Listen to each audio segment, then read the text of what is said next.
Donc, j'accueille maintenant nos prochaines présentatrices qui vont nous parler de comment je vis ma première année d'emploi, les résultats préliminaires du projet phare, la fidélisation et l'attraction de nouvelles recrues en petite enfance. Cette présentation va être faite par Mesdames Kathleen Bentheim, qui est professeure au département Organisation et ressources humaines au sein de l'École des sciences de la gestion de l'UQAM, et par Gabrielle Di Blasio, qui est adjointe en recherche pour le projet phare.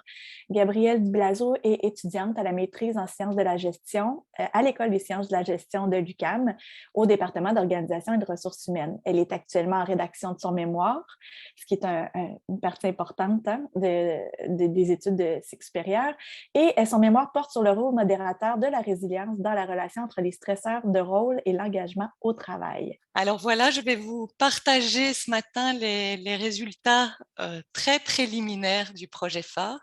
Je suis très contente d'être parmi vous aujourd'hui. Le projet phare, c'est un projet d'équipe. Alors, les membres de l'équipe sont Alexandra Plante et Véronique Brouillette, respectivement de la FIPEC CSQ et de la CSQ.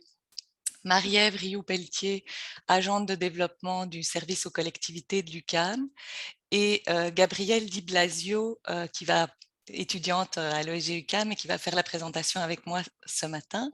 J'aimerais aussi en profiter, tant qu'on parle des membres de l'équipe, pour remercier Nathalie Bigra pour l'invitation et qui a accepté finalement d'être membre de notre équipe et qui fait donc maintenant partie de l'équipe du projet phare, même si son nom n'est pas indiqué sur cette diapo. Alors, j'ai encore un souci d'écran. Voilà.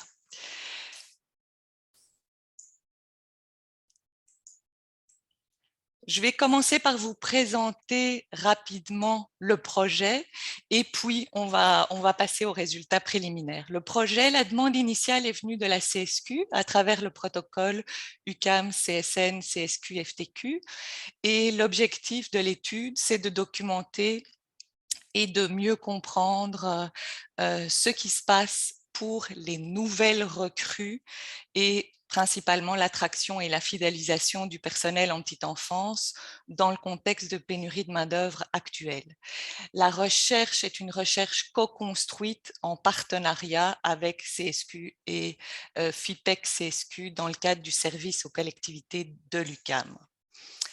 Alors, on est parti du constat que 50% des éducatrices qualifiées qui quittent leur emploi le font après 1 ou 2 années de service et le chiffre est de 26% dans les CPE, c'est des chiffres du ministère de la Famille de 2020 et que donc cette période initiale de socialisation des nouvelles recrues représente un moment critique si on veut comprendre la fidélisation des éducatrices en petite enfance.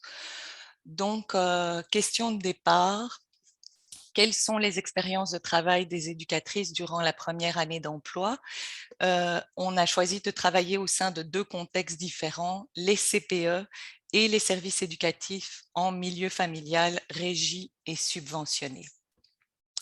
Alors, le projet prend appui sur différents supports théoriques. D'une part, la recherche sur la socialisation organisationnelle et occupationnelle. On considère la socialisation comme un processus par lequel un individu va acquérir les connaissances sociales et les compétences qui sont nécessaires pour assumer un rôle dans une organisation ou dans une occupation. On travaille aussi dans une perspective interactionniste de la socialisation en considérant à la fois les pratiques et les caractéristiques de l'organisation et les pratiques et les caractéristiques des nouvelles recrues. Pour comprendre ce qui se passe en termes de vécu durant les premiers mois d'emploi pour la nouvelle recrue, on s'appuie sur le modèle de demande ressources de Demerouti, qui est un modèle heuristique qui postule que chaque situation particulière de travail, quel que soit le type de poste occupé, peut être comprise comme la résultante de l'interaction entre 2 types de choses. D'une part, les demandes, ou les exigences qui renvoient aux aspects physiques, psychologiques ou organisationnels du travail et qui vont demander un effort de la part de la nouvelle recrue pour s'adapter. et d'autre part les ressources qui renvoient aux aspects psychologiques, sociaux ou organisationnels du travail et qui permettent aux individus de réaliser leurs tâches et de se développer. En termes de ressources, vous pouvez penser à l'autonomie, au soutien social des collègues, du supérieur, c'est ces éléments-là dont on parle dans les ressources. Le fondement de ce modèle-là, c'est que ces deux types de caractéristiques de travail, demande et ressources, vont renvoyer à des processus psychologiques différents.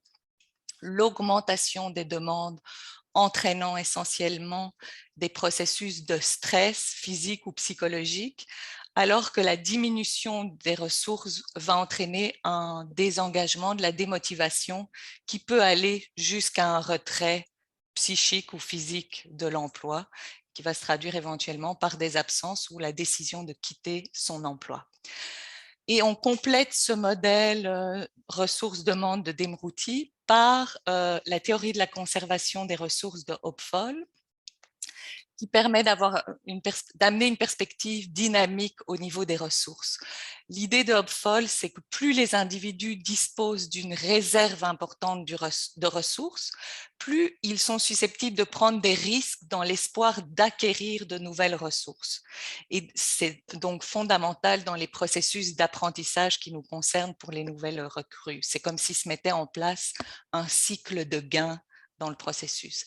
Alors que les personnes qui disposent de moins de ressources au départ sont davantage susceptibles d'adopter une posture qui va être beaucoup plus défensive pour protéger les ressources qui leur restent et limiter la possibilité d'autres pertes. Et donc, on va utiliser ces trois grands cadres théoriques pour comprendre ce qui se passe au niveau de l'expérience de travail des éducatrices durant les premiers mois suivant l'embauche.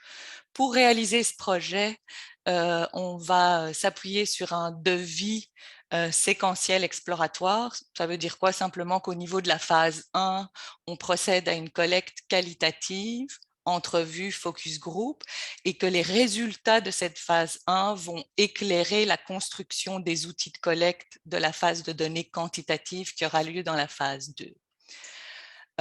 Ce qu'on vous présente aujourd'hui, c'est les résultats préliminaires du début de la phase 1. Donc, on n'est pas du tout avec des très gros échantillons, mais il y a déjà des choses intéressantes qui sortent ici. Alors, au niveau de ce qu'on a pu réaliser dans cette phase 1 jusqu'ici, vous voyez qu'il y a 6 entrevues individuelles effectuées avec des nouvelles recrues en CPE, 5 entrevues individuelles avec des nouvelles recrues en milieu familial et un focus group avec 4 nouvelles recrues en CPE. Je vous ai mis les répartitions formation, situation géographique et contexte socio-économique. Vous voyez qu'il y a une variation dans les appartenances, mais bon, c'est des chiffres encore très, très petits. Les entrevues et les focus group ont été enregistrés et sont analysés à travers un codage thématique. Notre objectif, c'était d'identifier essentiellement les ressources et les demandes critiques pour les intervenantes lors des premiers mois en emploi. Alors, je vais tout de suite commencer par ce qui se passe au niveau de l'accueil. On s'est concentré sur que disent les nouvelles recrues de cette première semaine en emploi. Alors, les entrevues montrent que c'est une période de stress avec un niveau d'incertitude très élevé. C'est cohérent avec la littérature sur la socialisation organisationnelle. Les nouvelles recrues sont en recherche de repères dans un environnement complexe avec une multitude d'acteurs. Mais ce qu'on observe aussi dans ce que nous rapportent les éducatrices, c'est le peu de procédures formalisées d'accueil. On est avec un contexte où on va favoriser la logique d'apprentissage sur le tas et finalement l'accompagnement assez limité qui leur est proposé va favoriser le stress et les niveaux élevés d'ambiguïté au niveau du rôle que la nouvelle recrue va devoir tenir.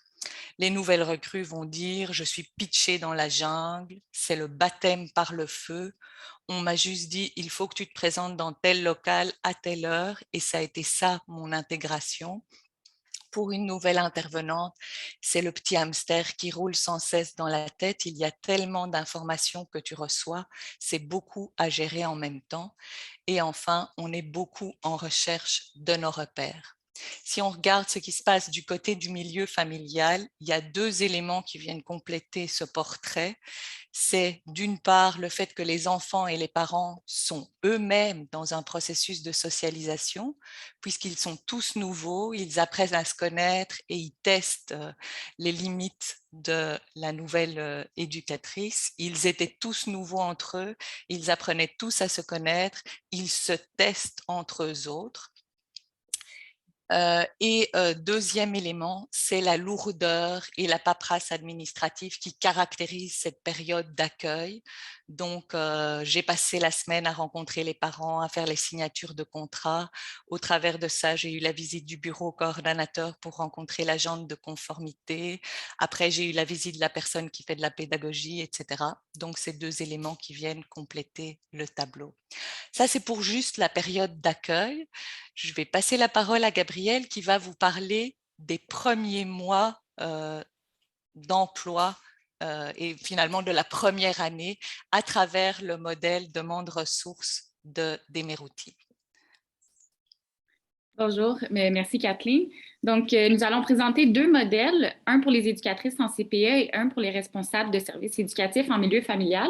Donc, comme Kathleen a mentionné, ce sont des modèles qui sont basés sur la théorie de demande ressources au travail de Demerouti et aussi construits sur la base des entrevues. On va présenter les deux modèles dans leur ensemble, mais on va discuter plus en détail des ressources du travail pour les intervenantes et ça en s'appuyant sur les verbatims des entrevues. Donc, pour chaque modèle, comme vous pouvez voir, à gauche, il y a les ressources et à droite, vous avez les demandes qui vont intervenir dans l'expérience de travail de la nouvelle recrue et qui va mener au résultat organisationnel qui est ici de devenir une éducatrice. Donc, pour le premier modèle ici, donc pour une éducatrice en CPE, donc être une éducatrice, ça signifie d'avoir fait sa place dans l'équipe d'éducatrices et d'avoir son propre groupe d'enfants à charge. Au niveau des demandes, pour une nouvelle éducatrice en CPE, on parle de surcharge de travail qui est surtout liée à la pression temporelle et qui est applicable aussi au fait qu'il y a un manque important de personnel. Il y a également les caractéristiques des enfants, donc les enfants avec les difficultés. On doit également mentionner le salaire et les conditions de travail. Il y a aussi la conciliation travail-famille qui est difficile due aux horaires des nouvelles recrues qui vont souvent se retrouver à travailler très tôt le matin ou faire les fins de journée. Ensuite, les exigences autant physiques qu'émotionnelles et finalement la dévalorisation du métier par la société, par les parents, mais aussi par les éducatrices elles-mêmes. Donc, ça, c'est ce qui résulte au stress et à l'épuisement. Par contre, de l'autre côté, ce qui va les motiver, donc au niveau des ressources, à gauche du modèle, premièrement, les ressources personnelles. Donc, il y a les motivations personnelles, donc pourquoi j'ai choisi ce travail. Ensuite, vous avez les formations théoriques et pratiques et également la passion pour le métier et les enfants. Vous pouvez changer la diapositive. Concernant les ressources du travail maintenant pour une éducatrice en CPE, donc ce qui va faciliter l'intégration de la nouvelle recrue. Premièrement, il y a l'aide de la directrice ou de la conseillère pédagogique. Donc, une a dit, j'ai une bonne directrice, elle ne m'a pas laissé à moi-même, c'est une ancienne éducatrice, donc elle connaît les défis. Par contre, certaines ont mentionné que la conseillère pédagogique n'est pas souvent présentes sur le terrain, mais elles sont aussi conscientes que si le support de la gestion n'est pas aussi présent, c'est parce qu'eux aussi, ils en ont beaucoup de choses à faire. Comme vous voyez, dans la dernière bulle, elle dit eux aussi, ça déborde de tous côtés. Ensuite, pour le climat de collaboration, ça aussi, ça fait une différence. Une a dit que son intégration dans son premier milieu de travail a été plus facile dû au fait que les éducatrices travaillent ensemble, que ce n'est pas comme, par exemple, cet enfant-là appartient à mon groupe, donc c'est à moi de résoudre le problème. Elle dit que je pouvais vraiment parler à tout le monde, même à la directrice.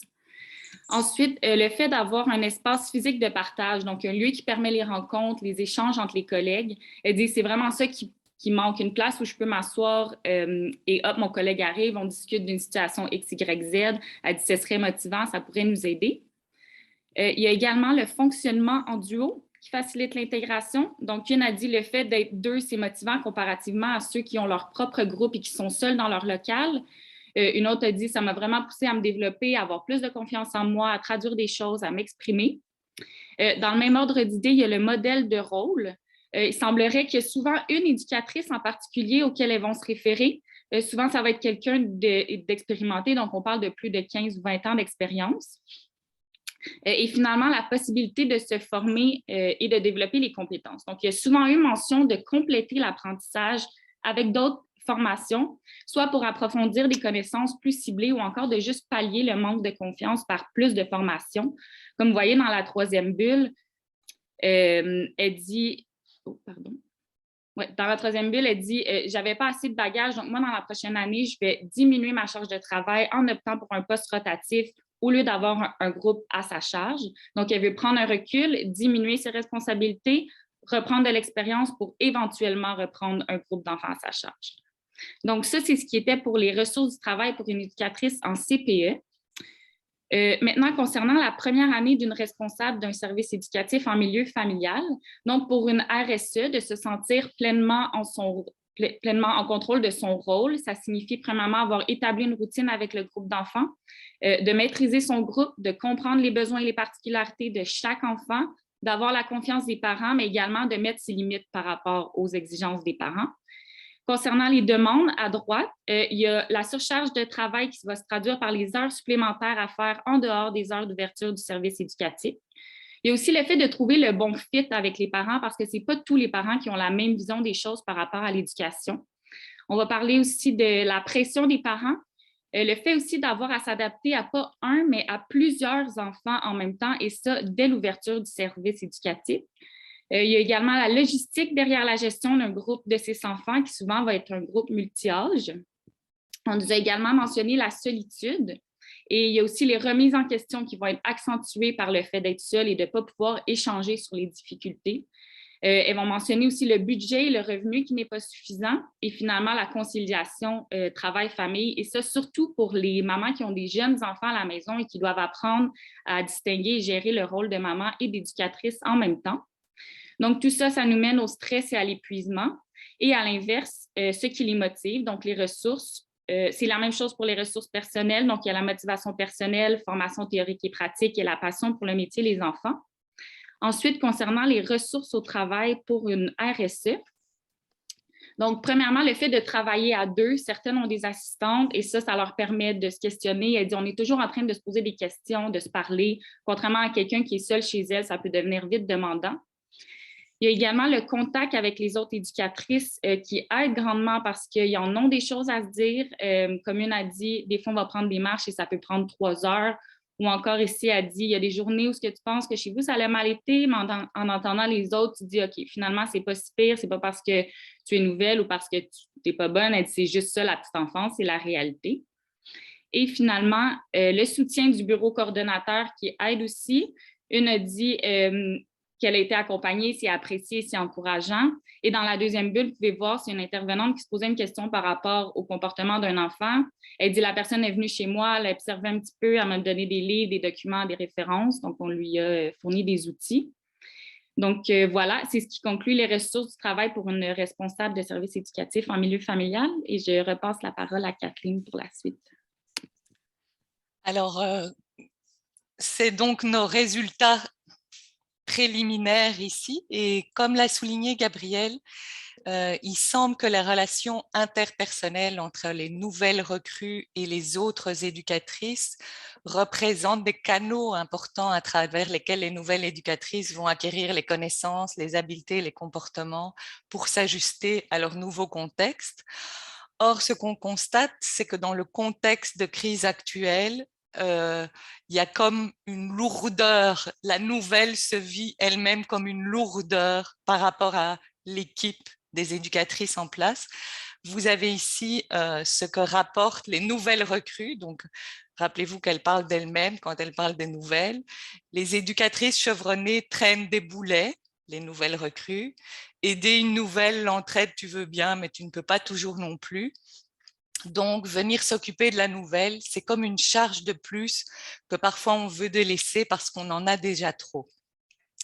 Donc, au niveau de ce qu'on regarde dans le vécu de l'expérience de travail, on voit qu'il faut sortir au plus vite de son statut de nouvelle, construire sa légitimité et développer des relations solides avec les enfants, avec les parents et avec les autres éducatrices qui représentent un point d'ancrage important pour le processus de socialisation. Alors, ce sont des résultats extrêmement préliminaires. Vous avez vu combien de personnes on a rencontrées, mais avec l'équipe, on a quand même décidé de formuler des pistes de réflexion préliminaires. Et je pense qu'à partir de ce qu'on vous a montré, la première chose qu'on peut dire, c'est que si on veut améliorer le processus de socialisation des nouvelles recrues, une bonne piste, c'est d'augmenter toutes les possibilités d'interaction régulière avec les collègues éducatrices. Il y a différentes choses qu'on peut faire ici. Les formules en duo, par exemple, groupe double dans les CPE, ou encouragement à travailler à deux pour les milieux familiaux. Tout ce qui est création d'un climat de collaboration au sein de l'équipe, même si ça dépasse la socialisation de la nouvelle recrue, tout ce qui construit ce climat de collaboration au sein de l'équipe des éducatrices va être fondamental pour augmenter les possibilités d'interaction avec les autres collègues. Donc, les moments d'échange, les lieux physiques ou virtuels de partage, les logiques de développement professionnel continu, la bienveillance face aux erreurs. Et finalement, les stratégies où on arrive à dégager du temps des éducatrices en place de façon formelle pour favoriser l'accueil. Par exemple, mentorat ou encore l'opportunité de faire des stages en milieu familial pour les RSE.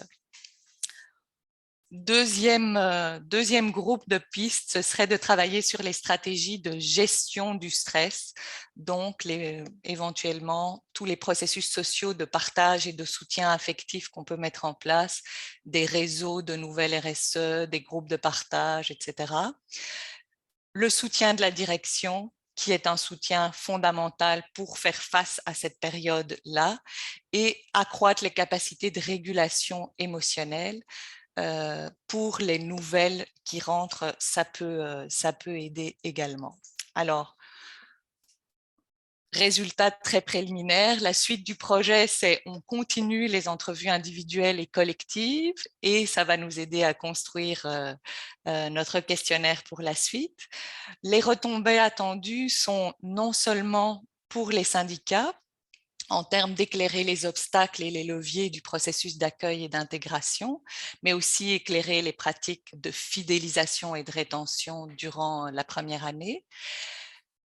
On voit aussi des retombées pour les directions, évidemment, puisque toute la réflexion sur les stratégies et les actions concrètes à mettre en place pour assurer une plus grande attraction et fidélisation est au cœur de beaucoup de discussions dans ce contexte de pénurie de main-d'œuvre. Retombées pour les établissements de formation qui représentent finalement des lieux de socialisation anticipée où on pourrait réfléchir aux stratégies à mettre en place ou qui réfléchissent déjà à ces stratégies-là pour faciliter la transition études-emploi, mais en tout cas, on pourrait enrichir cette réflexion-là. Et je dirais finalement pour les éducatrices elles-mêmes, parce que si je sais que je vais être pitchée dans la jungle, ben, peut-être que je vais me préparer autrement et anticiper les défis éventuels d'une autre façon.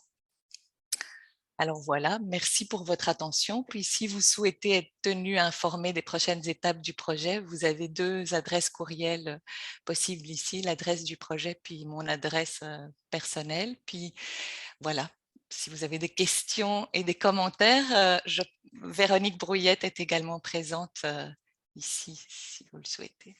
Merci beaucoup. Je suis certaine qu'il va y avoir des questions et des commentaires par rapport à cette présentation intéressante puis pleine de pistes aussi déjà, même avec les résultats préliminaires. Mais moi, en fait, c'est juste une petite précision parce que vous avez mentionné, je ne me souviens plus laquelle de vous deux, que pour qu'une éducatrice se sente éducatrice en CPE, il fallait qu'elle ait son groupe à elle en charge. Est-ce que ça signifie que les éducatrices remplaçantes considèrent qu'elles ne sont pas des éducatrices? C'est en tout cas ce qu'elles ont nommé dans les premiers échanges qu'on a eus ici. On leur a demandé quels étaient les moments clés du processus de socialisation. Et donc, le fait d'avoir son propre groupe, c'est à ce moment-là qu'elles sont légitimes comme éducatrices par rapport à l'équipe existante. Donc, ça a été nommé par plusieurs personnes dans le processus. C'est préoccupant compte tenu Oui. de l'importance des remplaçantes au sein du réseau. Ouais. Oui. OK, merci. J'ai beaucoup apprécié, en tout cas, votre intégration de 3 modèles théoriques pour expliquer la complexité entre les ressources personnelles des éducatrices qui entrent en interaction avec le modèle des demandes puis des ressources du milieu, puis comment ça opère. Je trouvais que c'était un apport super intéressant. Merci beaucoup. Merci. Ici, Béatrice. Oui, vraiment très, très, très intéressant, puis très simple aussi, je trouve, de faire le lien entre la réalité vécue et comment, de mon côté, je travaille beaucoup avec des intervenantes en CLSC qui travaillent avec les services de garde. Donc, comment, de ce côté-là de la clôture, il y a un lien qui peut être fait dans comment aborder, considérer, soutenir. Naturellement, ça se fait, on le sait, quand on est face à une nouvelle éducatrice versus une éducatrice plus chevronnée, ça se fait un peu tout seul, mais je trouve que ça met des mots et des éléments très clairs sur un soutien, disons, plus optimal, on va dire, ou plus favorable pour le travail qui se fait, parce que les intervenantes IEP à Montréal travaillent vraiment en collaboration, oui, pour le développement de l'enfant, que ce soit des difficultés socio-économiques ou que ce soit des difficultés développementales, mais ce n'est pas d'intervention auprès de l'enfant, c'est de l'intervention pour l'enfant en travaillant avec l'éducatrice. Donc, vraiment très, très pertinent. Merci. J'ai dans le chat Caroline Bouchard qui nous indique que l'éducation par la nature qui se déploie rapidement depuis la pandémie pourrait être une des voies pertinentes. Je ne sais pas, Caroline, si tu indiques ça dans le sens parce que les éducatrices travaillent toujours à 2 à l'extérieur quand elles sortent. Oui, c'est ça. Oui, mais en fait, c'est une piste que j'ai en tête. J'ai l'air opportuniste, là, mais je me suis dit, je l'écris. C'est une piste que j'ai en tête depuis le début ce matin. Bon, je me suis fait discrète parce que je suis en vidéo, mais j'écoute.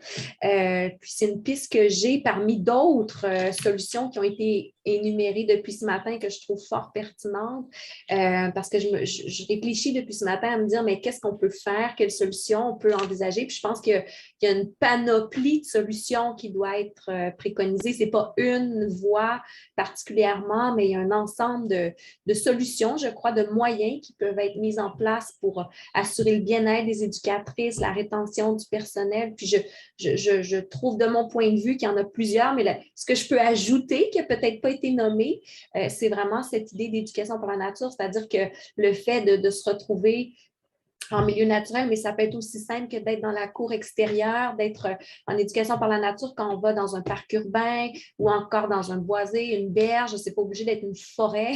Bien, souvent, les éducatrices travaillent à 2. Il y a vraiment un sentiment de bien-être aussi, c'est ce qu'on observe là, dans notre projet qui se met en place. En juste le fait nous-mêmes, quand on se retrouve en nature, il y a comme quelque chose qui se dégage. Puis ce que nous disent les éducatrices dans le projet, c'est que il y a des tâches en moins, c'est-à-dire qu'il n'y a pas de désinfection, il y a moins de gestion des mesures sanitaires, tout ça, et ça fait que les éducatrices sont plus disponibles auprès des enfants. Donc, c'est comme ça qu'elles nous le disent. On est en train d'écrire un petit texte, justement, là, qui va paraître dans le Furet, puis un article scientifique aussi. Mais en tout cas, bref, je vais m'arrêter ici, là, mais je trouve ça franchement intéressant, puis votre présentation aussi m'a permis de le mentionner. Là. Oui. Ben, d'abord, bravo Kathleen et Gabrielle, c'était vraiment très précis, très clair, toujours tout aussi intéressant.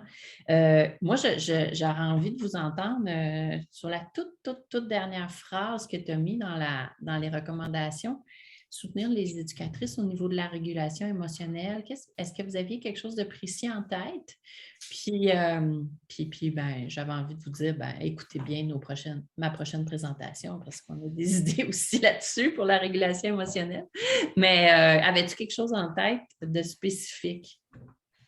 Mais en mettant ça, de quoi c'est en se disant construire sa légitimité, ça passe par construire des relations de confiance dans toutes les interactions, que ce soit avec les enfants, avec les parents, avec les autres éducatrices et avec la direction, et même à la limite à l'extérieur quand je parle de mon emploi.